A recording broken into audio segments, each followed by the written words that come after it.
text, Matthew chapter 5 then.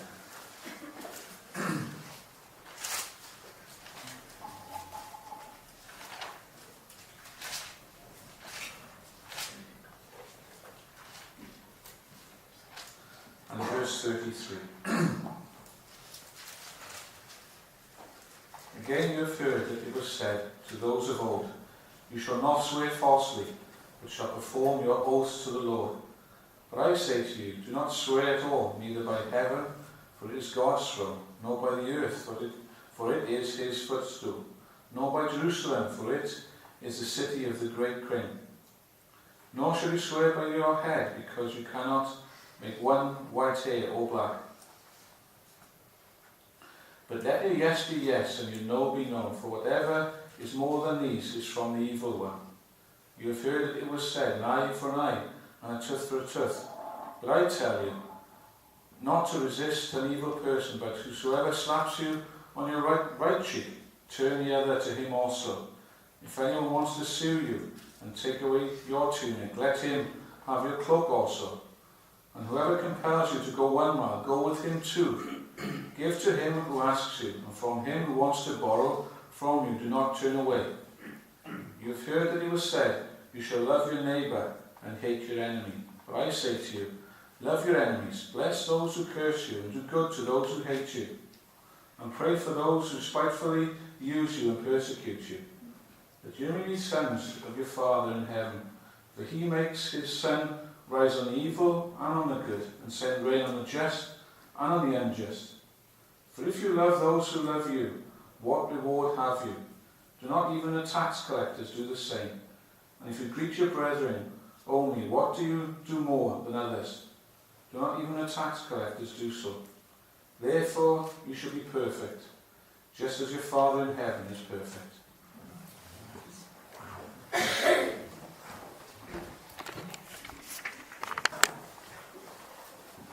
Whatever you do, Joyce, don't stand up straight, otherwise you won't get ahead. There we are.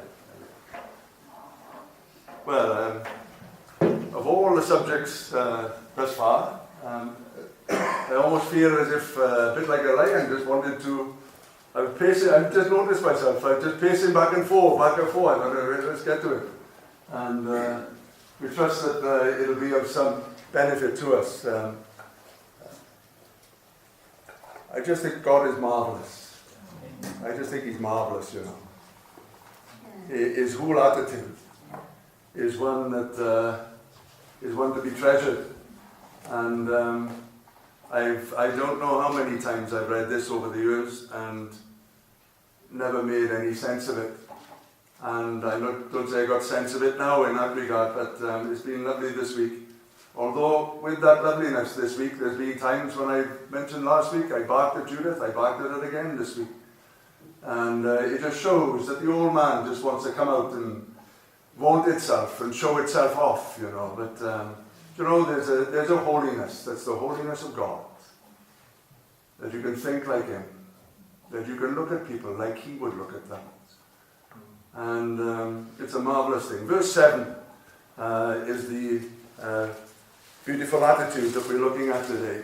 Blessed are the merciful, for they shall obtain mercy. Oh, the bliss of the merciful, they shall obtain mercy. Mercy is a word that's so essential. It doesn't really appear, just when you think of all the books in the New Testament, it only appears less than 30 times. And yet in the Old Testament, it just appears and appears and appears. Sometimes you read it and you don't even know you're reading it. It's tucked in other words. And so where the translators have suggested that there's a better way of describing this term, mercy. It's translated from the Hebrew originally to nearly 100 times to the term mercy. We're acquainted with that, mercy. It's translated nearly 40 times for the word kind heart or kindness of heart. It means that. And then 30 times it's translated as loving kindness.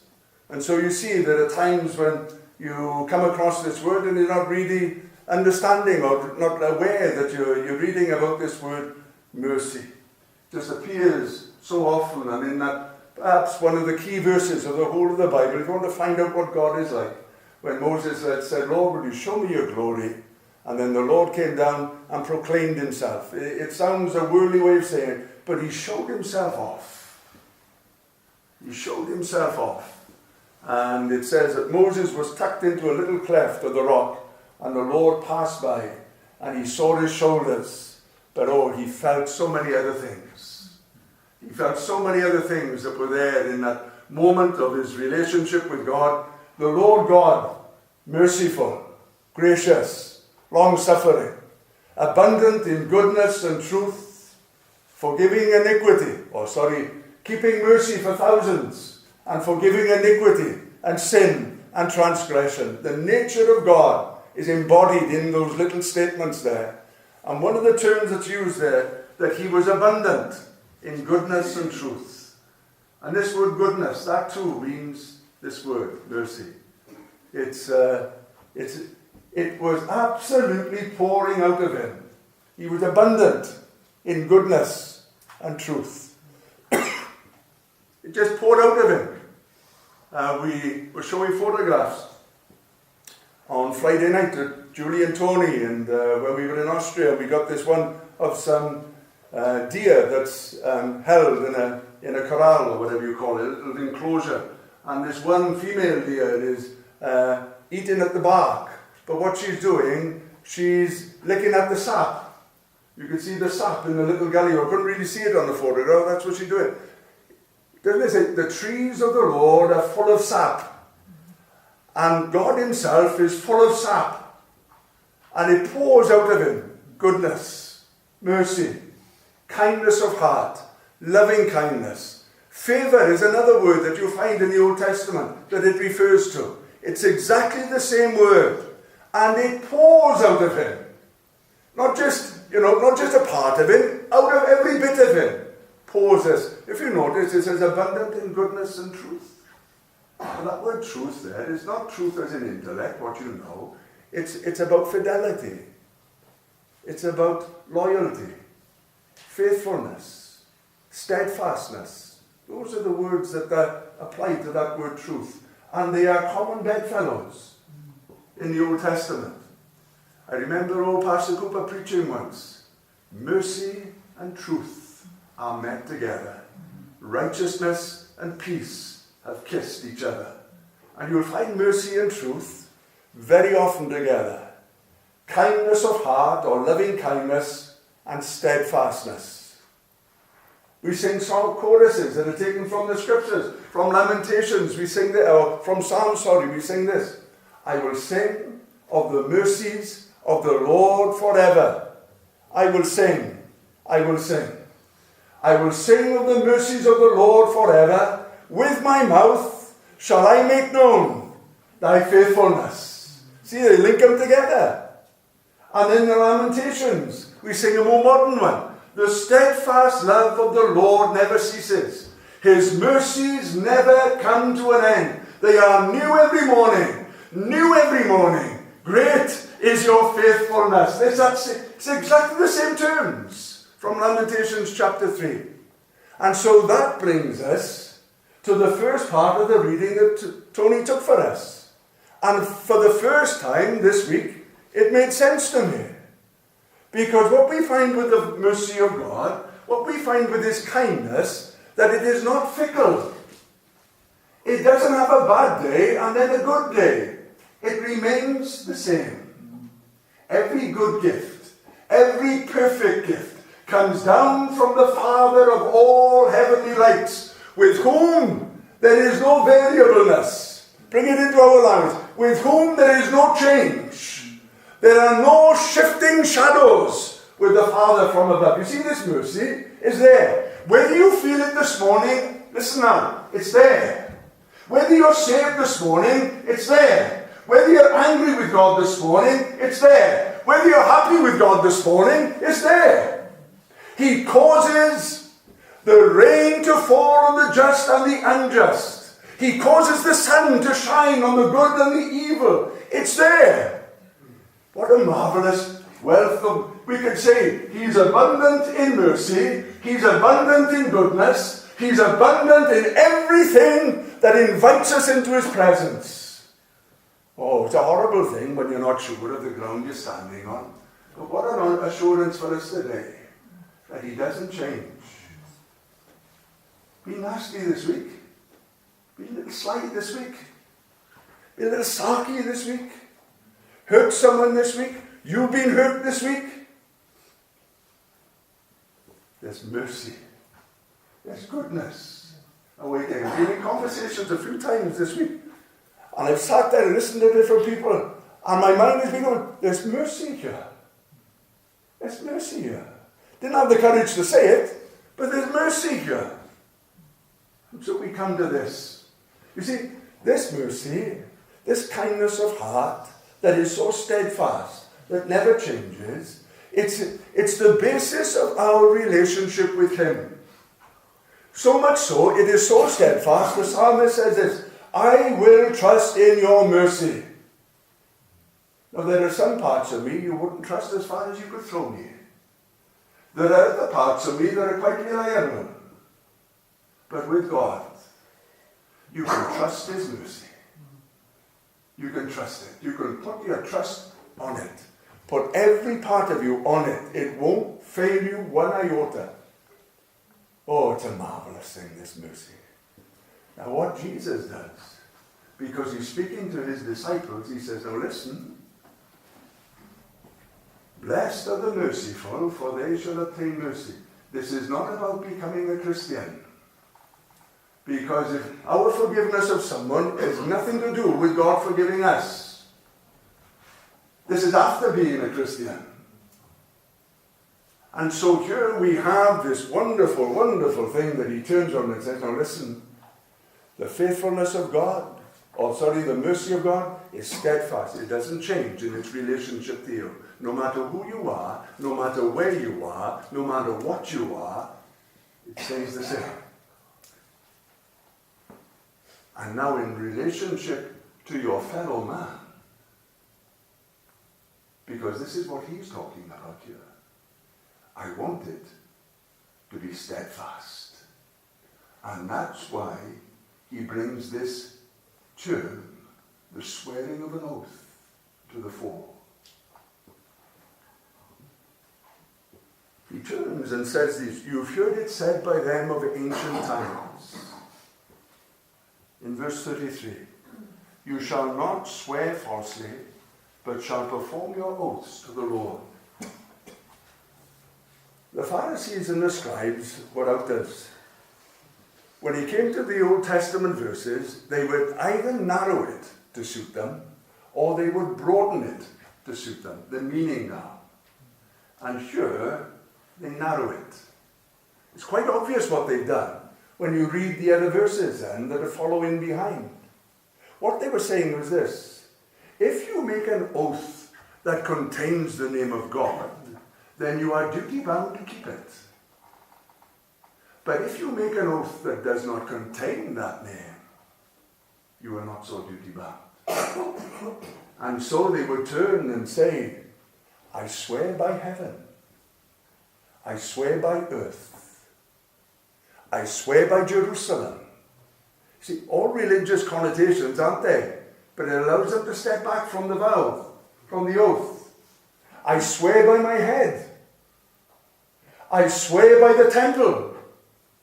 I swear by the altar. And Jesus turned around and said, you can't do that. When you make an oath, why would you make an oath? One of the reasons was this: lying was quite a common factor. They'd say one thing and do another. And so to impress the hearer that you were telling the truth, listen, we've done it, haven't we? We've said foolishly sometimes on my mother's life. We said, I heard someone say, on my child's life. And sometimes, I don't say they were lying, but sometimes we want to impress.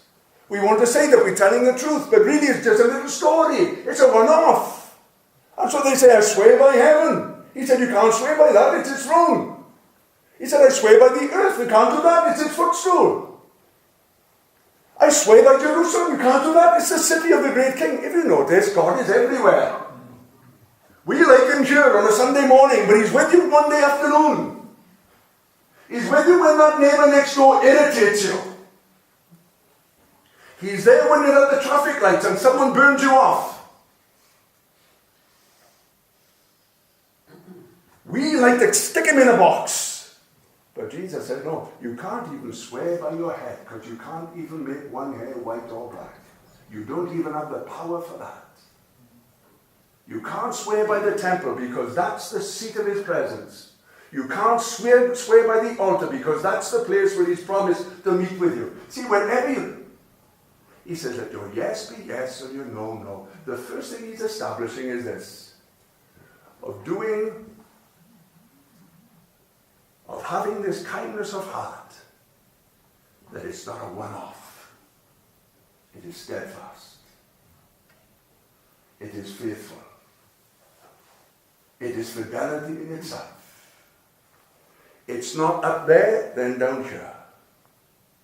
The first thing he says, concerning mercy, that it's to be steadfast, loyal, faithful. How many times have I said, oh, I'll do that? And then you find then that I haven't done it. I've allowed something else to get in it, something that perhaps I consider more important. Or something I said, you look at it and you track back from it and you think within yourself, well, maybe I was a bit too hasty to say it. Jesus said, no, let your yes be yes and your no be no.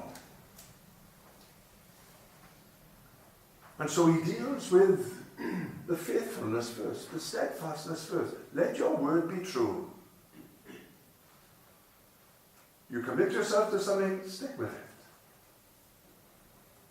Don't be like the Pharisees and the scribes. Then he turns and says this, verses 38 to 42. Kath, do you want to water here? You've got a coffee, all right. Tony's drunk out of it, and I have. You have heard that it is said by them of ancient times, an eye for an eye, and a tooth for a tooth.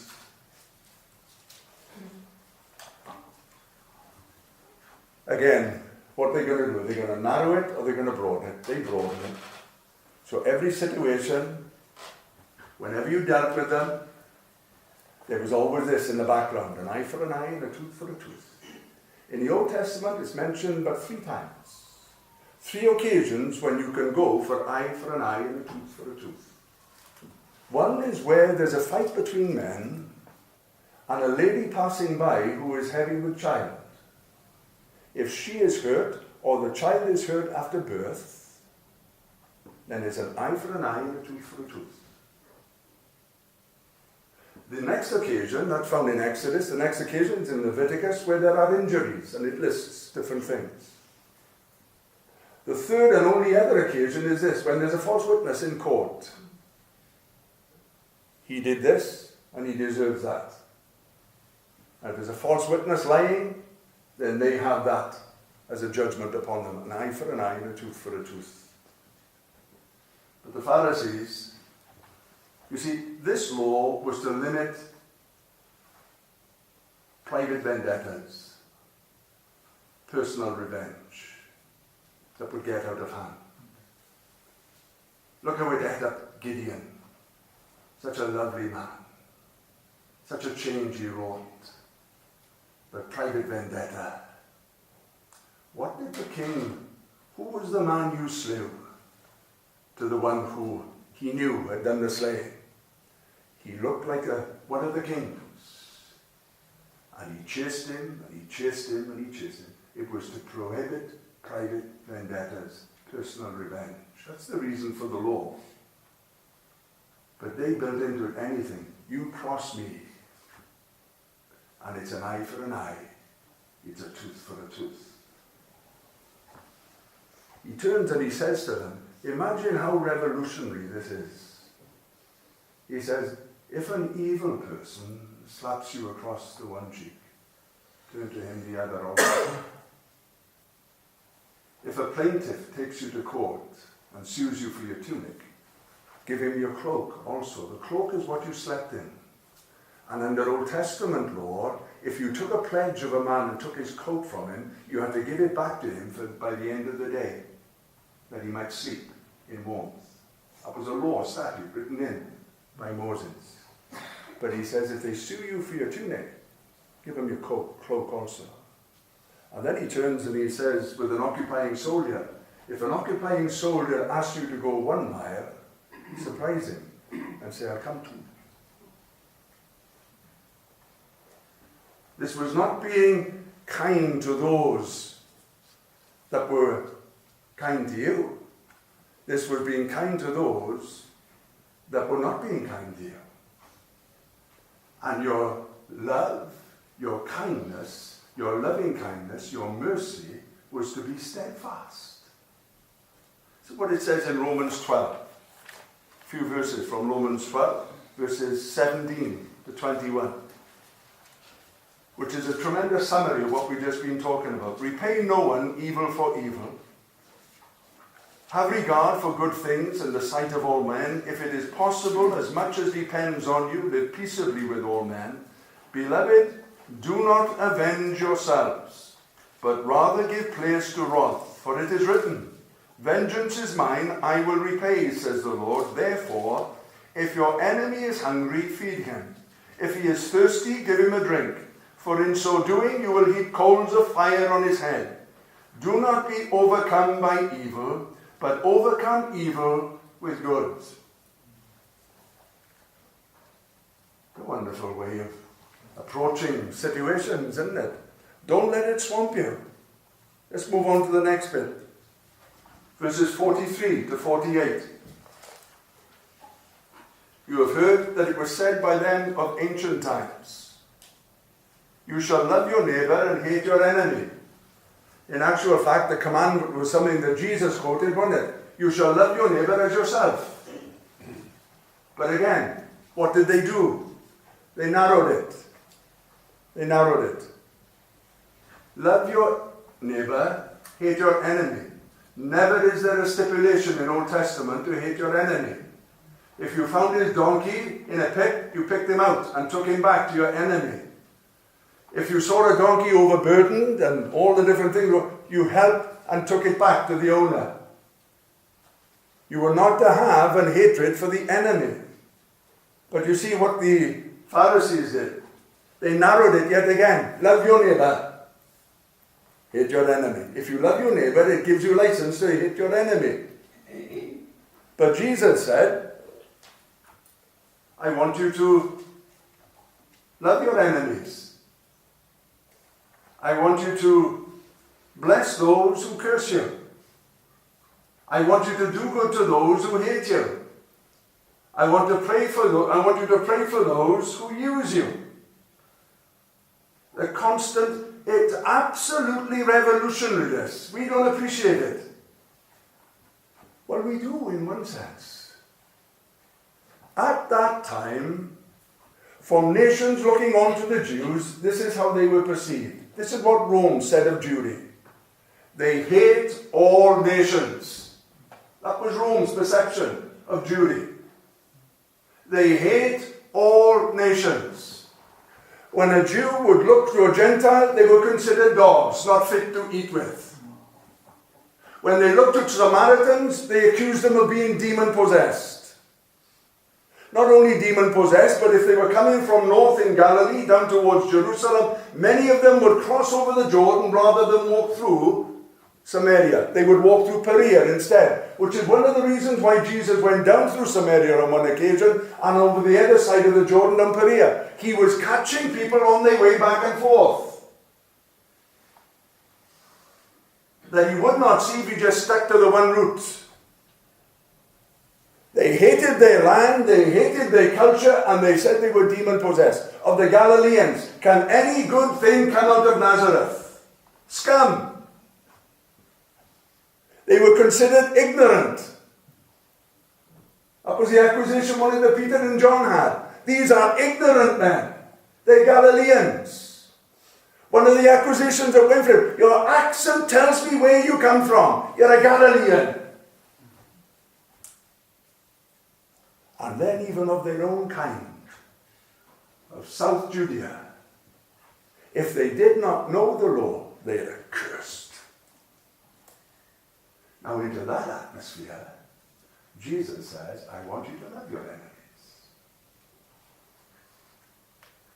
I want you, could you imagine, you could have heard a pin drop.